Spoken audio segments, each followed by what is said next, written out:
విసిరించుకోవచ్చండి. ఎవరని విసురుతారా పూలు? ఎవరని విసిరించుకుంటారా పూలు?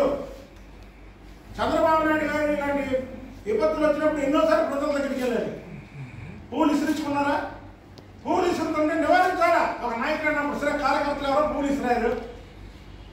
పూలు విసరకూడదు, మనం వెళ్ళేది పలకరింపుకి. ఎవరన్నా చనిపోయిన వాళ్ళ దగ్గరికి కూడా వెళ్ళినప్పుడు పూలు విసిరించుకునే లేకున్నాడు. దానికంటే గౌరవం వాళ్ళ రైతులు నిజంగానే ఇబ్బంది పడుతున్నారు. పంట చేతికి వచ్చే టయానికి ఈ విపత్తు వచ్చిందని అది ఒక ఆనందంతో వెళ్తున్నట్టు ఉంది, కానీ పరామర్శకు వెళ్తున్నట్టు లేదు. పరామర్శకు వెళ్ళే విధానం వేరుగా ఉంటుంది. అసలు నువ్వు వెళ్తేనే మనుషుల్ని నిమ్మకాయలు తొక్కినట్టు తొక్కించడం. నిన్న క్యాన్వాయ్కి కారులు గుద్దుకోవడం, వెనక 100 కార్లు, ఎదురు మోపెడ్ బళ్ళు, జగన్మోహన్ రెడ్డి జెండాలు, పెయిడ్ ఆర్టిస్టులు. ఎక్కడైనా చూసారా భారతదేశంలో ఏ నాయకుడైనా రైతులను పరామర్శించడానికి వెళ్ళినప్పుడు ఇలా వెళ్ళారా? ఎక్కడైనా బురదలోకి దిగావా చెప్పులు వేసుకొని, నీ షూలు వేసుకొని? అది పరామర్శ అయిద్దా? దండయాత్ర అయిద్దా? నిన్న ముమ్మాటికి జగన్మోహన్ రెడ్డి రైతుల దగ్గరికి వెళ్ళింది దండయాత్రే, పరామర్శ కాదు. పరామర్శ అయితే అలా ఉండదు. దండయాత్రకు వెళ్ళాడు. అతను ఓడించినటువంటి రైతుల్ని హేళనగా చూడడానికి వెళ్ళాడు. నీ అప్పుడు వీటిలో భారతదేశంలోనే అత్యంత సంపన్నుడు అని ఇచ్చావు కదా.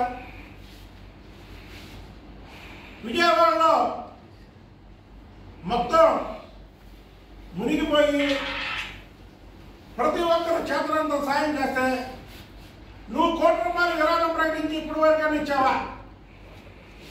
ఇవాళ నీకు మనసు రాదు. నీ పేదలకు పెట్టడానికి మనసు రాదు.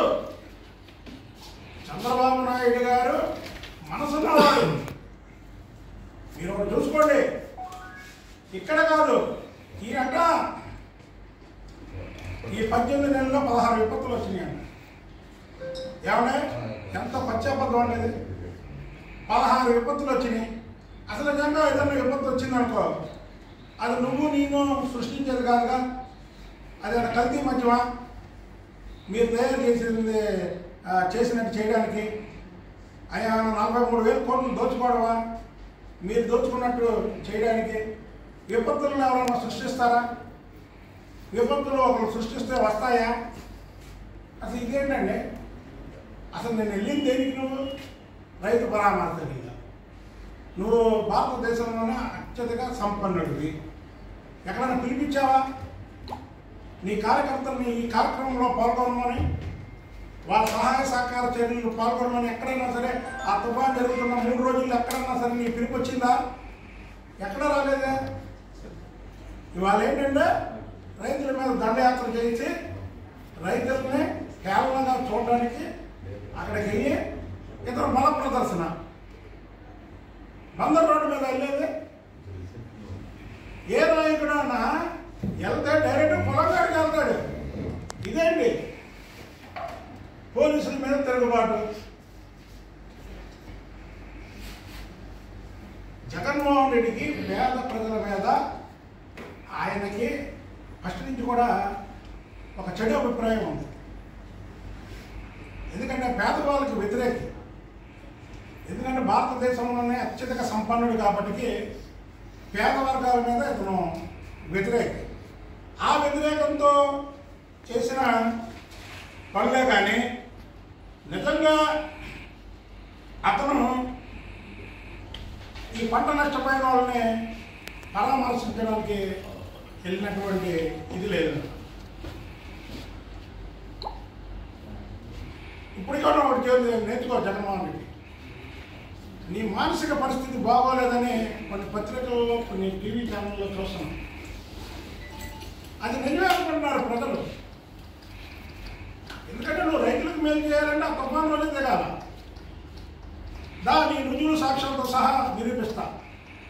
చంద్రబాబు నాయుడు గారు ప్రతిపక్షంలో ఉన్నప్పుడు కూడా ఏ తుఫాన్ వచ్చినా ఏ విపత్తు వచ్చినా సరే ఆయన డే 1 నుంచి అది అయిపోయే వరకు ఆయన సహాయం చేయడమే కాకుండా మాతో సహాయం చేయించాడు. ఆయన ప్రతిపక్షంలో ఉన్నప్పుడు 2006లోనో 2007లోనో మీ నాన్నగారు ముఖ్యమంత్రిగా ఉన్నప్పుడు ఇక్కడ తుఫాన్ వస్తే